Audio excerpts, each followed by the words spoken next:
Ngayong araw, andito ulit kami sa Sati Amusement Park ng Bambang, Nueva Vizcaya. Pagkatapos kasi ng simba kanina ay nagkayayaan na kumain sa labas. Kaya naman pagkatapos naming kumain, dumiretso na po kami dito para maglaro yung mga bata.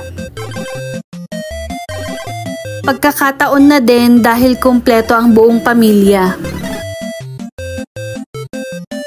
Sakto na din kasi hindi pumasok yung ate at kuya namin sa Ilagan. Pagdating namin dito sa Sati, hindi siya masyadong madaming tao.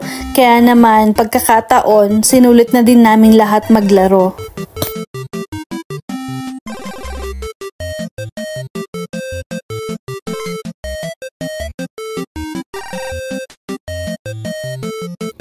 Habang yung iba nagbabasketball, ito yung asawa ko naman, nag-aayos siya ng ticket.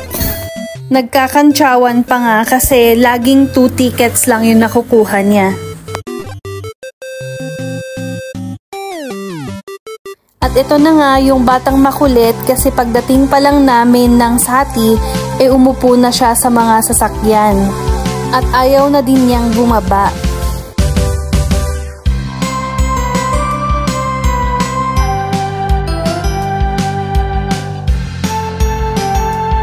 Tapos ayan, pati matatanda na din, nakisali na din sila.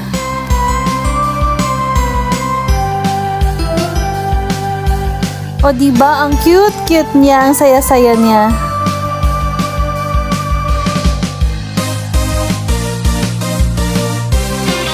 So pagkatapos nga naming maglaro, ito finally, kasi ilang beses na kaming bumalik dito, ngayon pa lang namin susubukan yung rides nila dito.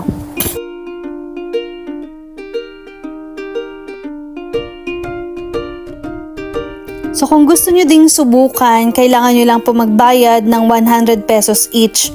Adult man o di kaya naman bata. Parehas lang po yung bayad. Bye! Bye! O, kita nyo ba? Yeah! Wow! Oh, we're going up! Ang sabon na umawa na lang. Yay! Sila kayo? Hindi, doon sila sa may taas doon. Sa pinakataas? Oh! May fear of heights din talaga ako. Pero sa pagkakataong ito, ayokong i-miss yung mga chances na ganito. Dahil sabi ko nga, pinangako ko sa sarili ko noon na pagkatapos ng operasyon, gagawin ko na yung mga bagay na kinakatakutan ko. Kasi sabi ko nga, habang bata pa ako na kaya kong gawin yung mga to, gagawin ko na. Kasi baka pag matanda na ako, uugod-ugod na ako, mapapaisip ako na sana ginawa ko na noong bata pa ako. So yun yung mga bagay na ayokong isipin pagtanda ko. Kaya naman habang bata pa tayo, collect lang tayo ng collect ng memories. Kasi babalik at babalikan din natin to sa mga alaala natin. Tapos nung andito na kami sa taas, nakikita na namin sa baba na wala yung takot ko. And dun ko na-realize na yung takot pala nasa isip lang naman natin eh. Pero pag andun ka na sa moment na yun, natutuwa ka na, na-excite ka na at na-enjoy mo na yung mga nakikita mo.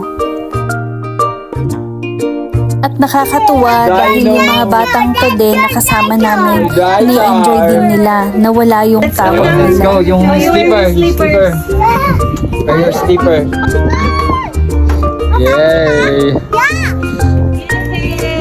Oh, say thank you na. Thank you. Let's go. Oh, hindi yan.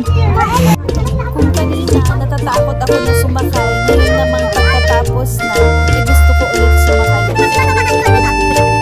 Grabe yung saya, grabe yung excitement, kasi kitang-kita mo din sa mga bata na nag-e-enjoy sila, na wala din yung takot nila.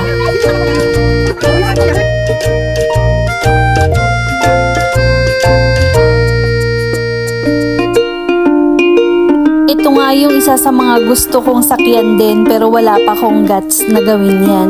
So siguro sa mga susunod na araw, yan naman yung sasakyan natin. Maraming salamat po sa patuloy na pagsuporta at panonood sa aming mga videos. Please like and share. Thank you so much. Bye-bye!